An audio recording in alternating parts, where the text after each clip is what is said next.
भाई रेला इतना तेज है। ए देखो उधर जाएगा नहीं, गई गई गई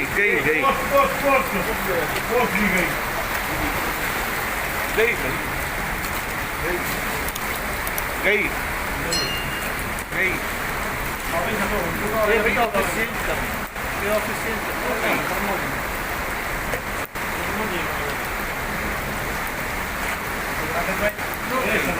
जी जी थोड़ा मेरा पानी करो। एसी चालू है और ये एसी वगैरह ले गए, शॉर्ट सर्किट ना आ जाए। बंद कर लो भाई, थोड़ा ऊपर सीढ़ी पे आ जाए, पानी में बिल्कुल